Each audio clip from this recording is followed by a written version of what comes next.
On the 21st of March 2025, the European Commission made a press release entitled "Commission and national authorities take action to protect children from harmful practices in video games." The press release stated that the European Commission, along with the Consumer Protection Cooperation Network (CPC), were launching an investigation into Star Stable Entertainment AB. This was to ensure, and I quote, "a safer, more transparent experience for players of the Star Stable online game." End quote. The European Commission further made it clear that Star Stable was not the only one in their sights, with Roblox and other online games also being pulled under this investigation's scrutiny. Children were being targeted by aggressive ad campaigns, and the CPC were sick of it. The press release would also be accompanied by a large document showcasing exactly how Star Stable in particular pushed players into buying, using FOMO or fear of missing out to pressure players into purchasing horses or other clothes or star coins, the premium currency in the game you use to buy horses. This document went into specific detail of how these practices harm children and how it slowly eroded resistance until all that was left was a desperation to buy. They gave Star Stable a few months to comply, but then nothing. The only changes that we saw would be wording and slight edits to announcements, using phrases like "coming soon" instead of "don't miss out," clearly in a response to this investigation. Star Stable Online had changed, but it was minimally. The deadline came and went with no major change. And then on the 16th of November 2025, a new article was published on the Swedish news website Aftonbladet, showing the investigation is far from over, and I quote, "Star Stable is being investigated for deceiving children. The owners take out big profits." End quote.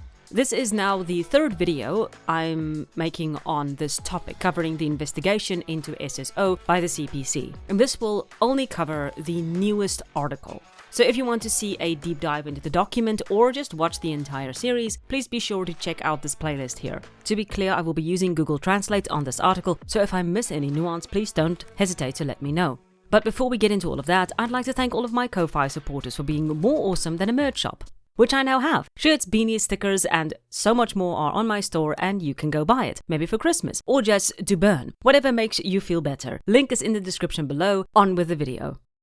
For those of you who might not know, Star Stable Online is the largest horse game MMO in the world, developed and owned by Star Stable Entertainment. They have over 20 million registered users, and the game has been available to play worldwide since 2012. Now, they have been under investigation now for over 2 years by the Swedish Consumer Agency, because Star Stable is situated in Sweden. To be clear though, Star Stable is only the tip of the iceberg, as this investigation is part of a larger targeted sweep by the CPC and European Commission, who are looking at more online games like Roblox, for example. Now, the article begins.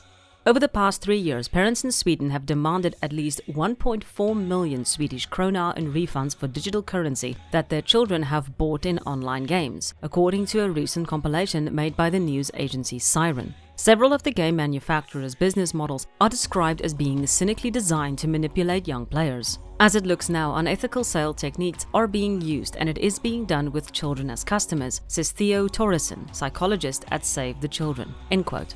So what do they mean by unethical sales techniques? This is not just a pretty phrase, it actually denotes specific techniques used by salesmen and women to convince you to buy. The best example of this would be the exaggeration or outright lie told by the snake oil salesman in the 1800s. "This snake oil will cure anything from scurvy to cold." But another example is false scarcity. False scarcity is when they say only X amount left just to push you into hitting that buy button. Temu users are very familiar with this tactic. But the false scarcity is also employed by SSO in another way. So in 2022, they added a horse called HM All In, a one-time only horse that was supposed to be exclusive to an event. They gave players a whole year to purchase this horse, and then it was removed from the game. But now, this month, they announced that HM All In was coming back along with HM Indiana. To be clear, this type of exclusivity is exactly what the Swedish Consumer Act is trying to discourage, so it is possible they are responding retroactively to this to try and fix a problem already in the game. The point I'm making here is that they have been using this tactic. They are claiming a false scarcity, which put undue pressure on kids to buy. Now, this happened to me with the Jorvik Wild horse, which was connected to the Mistfall series. According to SSO themselves, this was supposed to be an exclusive horse. Back then, I decided to purchase this specific model of the breed because it was supposed to be unique And this horse is still in-game to purchase years later. There was never any exclusivity. And now it turns out the same thing is happening for HM All-In. The pressure was for nothing. The horse came back. Now this is obviously very frustrating. When you are weighing your star coins, that exclusive currency, on what horse to buy, you may be tilting more towards the exclusive horse than the one you might really want, if only not to miss out. It pushes a player into that "I can get the other horse later" mentality, giving them a reason to buy something else, well, later. But let's spin this into a positive. Players who missed out previously can now at least get the horse. So although there is frustration, according to what the investigation found to be a problem, is being addressed by SSO. This is good. So let's rather look at the rest of the statement. And I quote, "Over the past 3 years, parents in Sweden have demanded at least 1.4 million Swedish krona in refunds for digital currency that their children have bought in online games." Now that comes up to about $150,000. This has become a serious and relevant issue for parents in recent years. Parents have reported children spending thousands on mobile games. Dozens, if not hundreds of articles can be found on how to keep your children from spending too much, how to block, cut off, and stop them from making these purchases, even encouraging parents to not gift children iPhones before they are 14 to stop these addictive habits from forming. But the core question isn't why are children spending money? It's rather what is pushing children to want to spend money? And the answer is very simple, because the app or game or console tells them or entices them to. The investigation focuses specifically on this growing problem, with companies finding new and better ways to manipulate people into purchasing items they really don't need. Adults are easily trapped into this spending habit, as the terms exclusive or limited time only are thrown about to entice us into hinting that buy button.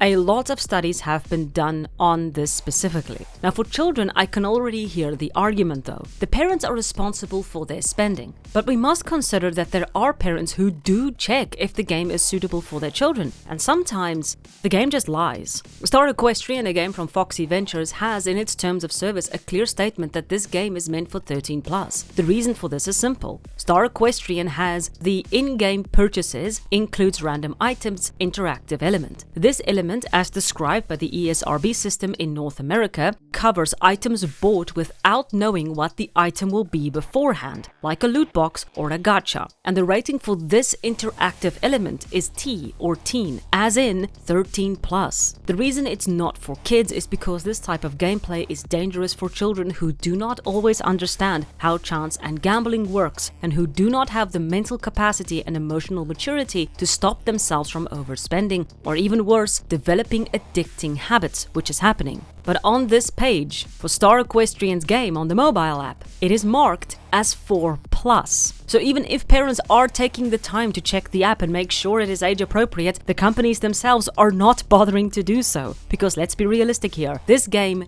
is aimed at kids, not teens. And despite that, companies don't seem to care, or they don't care enough to make sure their game is targeted to the correct audience. But let's see precisely what the issue is with Star Stable Online. The article continues. What methods in the game do you find unethical? There were several problematic business practices. Among other things, it was about arranging what to say, ongoing festivals and events where the children, for a limited time, can buy new exciting horse breeds or equipment for their character. A social pressure is created in the form of FOMO, fear of missing out. Also then, together with this, other marketing both in social media and in the game that pressures children to buy digital products in the game. The case is being investigated under secrecy, and Gustafsson does not dare to answer when the investigation will be completed. If the company does not make sufficient changes to the game, we have the opportunity to take legal action from the Swedish Consumer Agency, since it is a Swedish established company.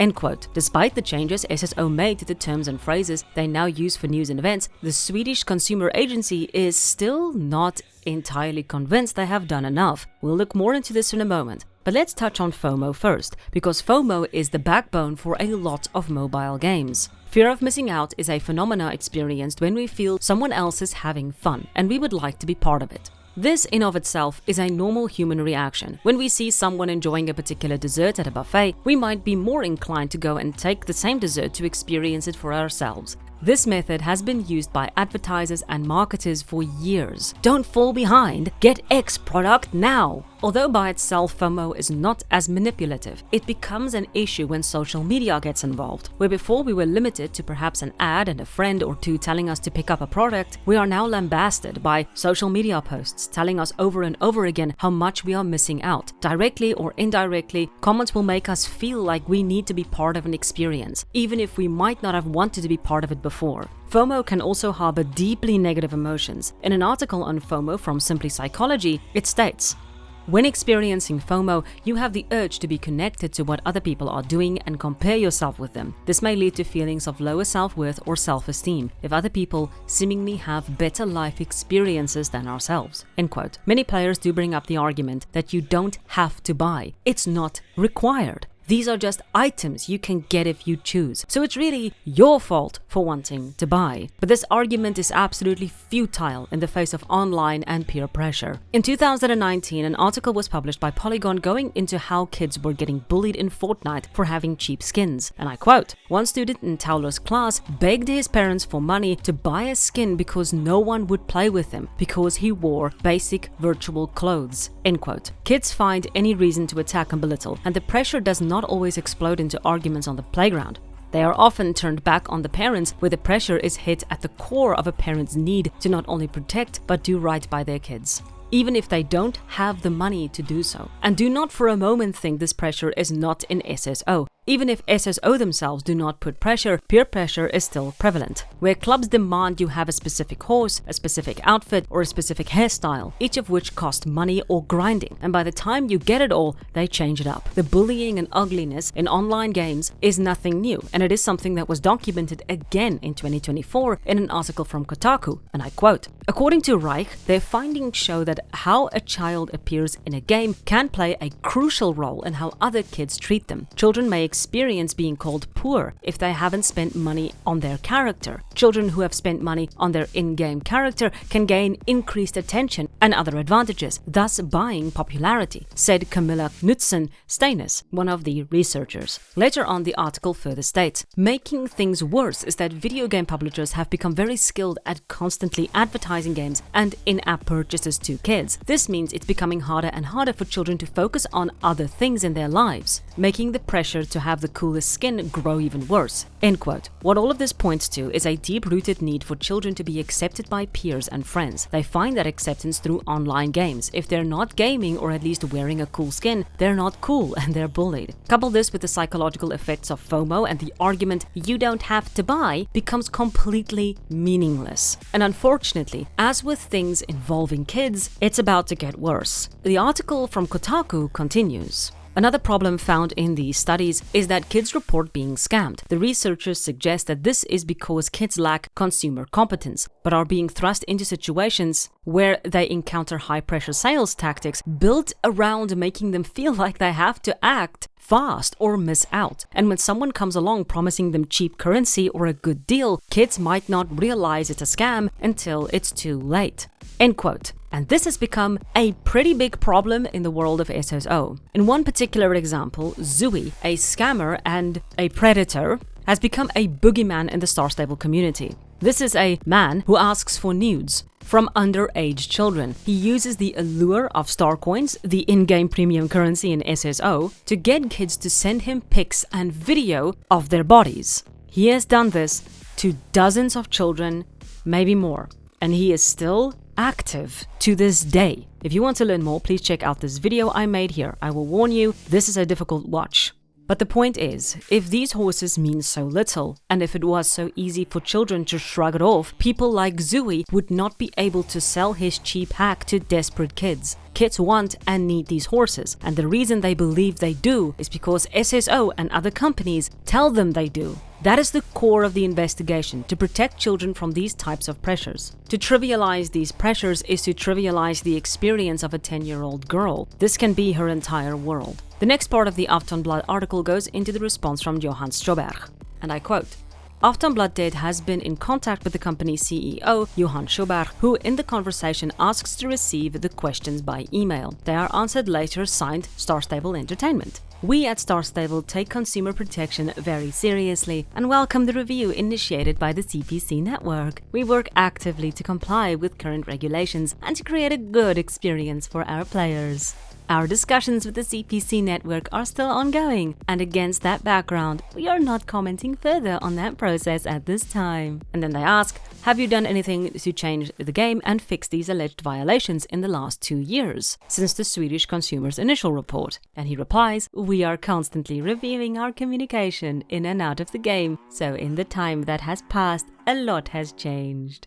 End quote. We have seen these superficial changes done to the phrasing and approach, but other changes have also been made in slow, sluggish progress.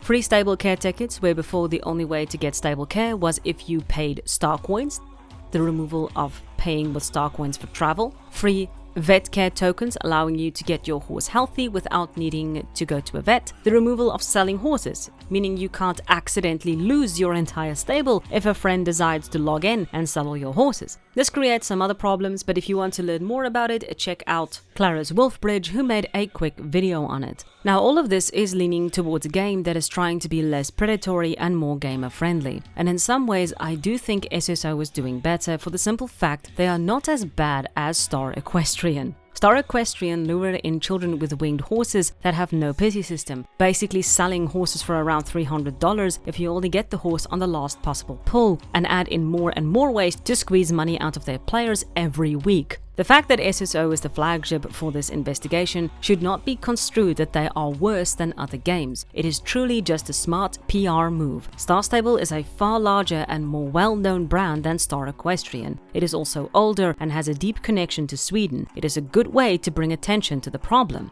Now, the article from here on switches over to discussing the profit SSO makes and how that profit is being shared. And I quote, at the same time as Star Stable is being investigated, the company is distributing 60 million krona, or about $5.7 million, to its owners. Would you like to comment on that? We have nothing in principle against companies making a profit, but the question is in what way you make the profit. And if you make the profit on children, on small children, who you sort of trigger them to buy, then it would have been better if they had their buying triggers aimed at adult consumers instead of children. End quote. And there again, that's the core issue. The issue is not that SSO is making money, for any of you wondering. It's about how they are making that money and the fact that they are exploiting kids to do so. They are preying on some of the most vulnerable people on the internet, exploiting basically their wishes for horses. And there are a lot of kids who wish for horses. But the last part of this article gives a little voice to the developer side.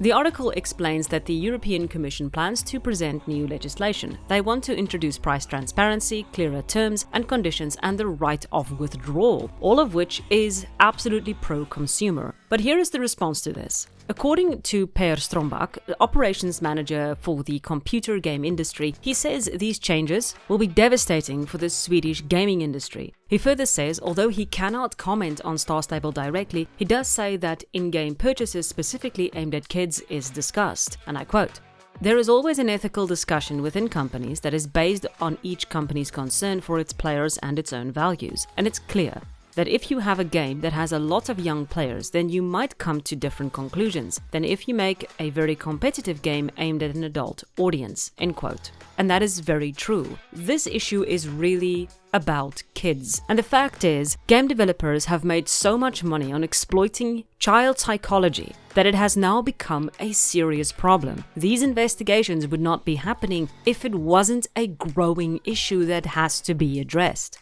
I have no doubt that these changes will have tremendous effect on the industry, but I also believe it's needed, if only to protect kids from these predatory practices which have become so prevalent in games today.